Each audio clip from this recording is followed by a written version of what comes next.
Ciao, bentornati sul nostro canale. Nel video di oggi parleremo della pietra del mese di dicembre.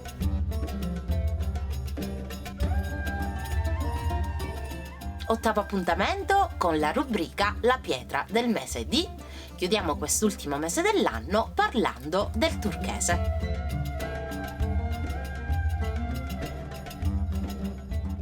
Il turchese è un fosfato idrato di alluminio, ferro e rame che si forma per alterazione nelle rocce sedimentarie, soprattutto arenarie o vulcaniche. Si ritrova di solito in masserelle compatte o come riempimento di spaccature.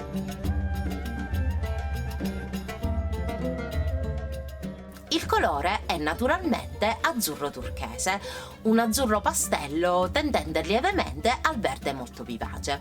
Responsabili di questa splendida colorazione sono il rame e il ferro. Troviamo tracce di questa pietra in alcune delle culture più antiche al mondo. Gli arabi la designavano col nome di Fairuz o Firuzai, pietra fortunata. Ambedue gli epiteti sono molto significativi riguardo le virtù della gemma, che in antichità veniva estratta dal monte Sinai.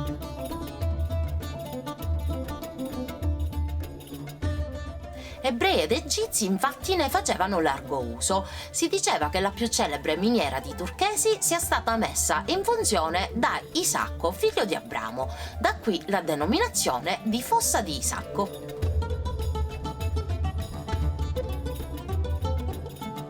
Anche gli indiani d'America ne adornavano le effigi dei loro dei, in particolare del dio della pioggia, che portava al collo una collana di turchese e corallo. Essi, così anche come gli aztechi, connettevano questa pietra al sole che cacciava dal cielo la luna e le stelle mediante un serpente turchese.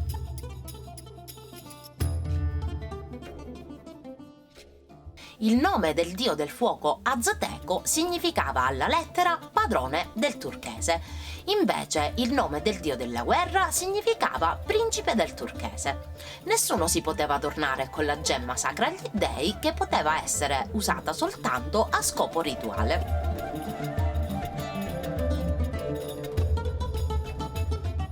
Il nome moderno della pietra risale al Medioevo, al periodo delle crociate, quando gli europei la scoprirono, ma è in qualche modo frutto di un'errata traduzione. Infatti la prima volta che la pietra fu portata in Francia da un commerciante veneziano fu chiamata Pierre Turquoise, ossia pietra turchese, nonostante la sua origine persiana.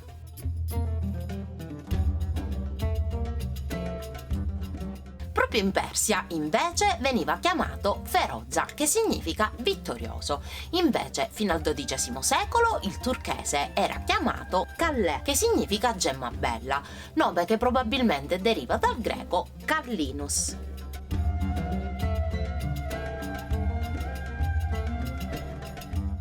Tra i primi scrittori che citano la pietra indicando la derivazione del nome dalla Turchia troviamo Arnoldus Saxo, un filosofo sassone del XIII secolo che nel De Virtutibus Lapidum la descrive come gialla tendente al bianco, probabilmente per sentito dire o per l'ambiguità del nome dei colori.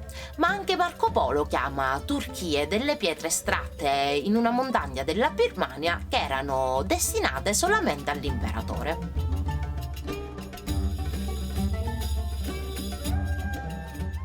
Il turchese, scoperto e ammirato sin dall'antichità, è in assoluto tra le prime pietre preziose ad essere state estratte e lavorato. Compare perciò in molti racconti mitologici e leggende, assumendo via via significati diversi.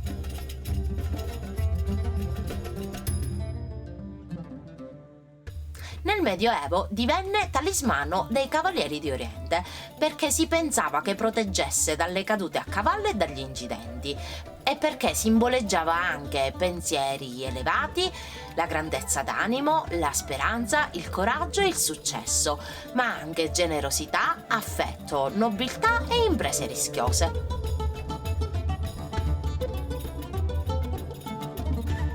Il turchese era apprezzato particolarmente anche dalle donne, non solo per le sue proprietà protettive, ma perché si credeva che questa pietra aiutasse nelle questioni di cuore.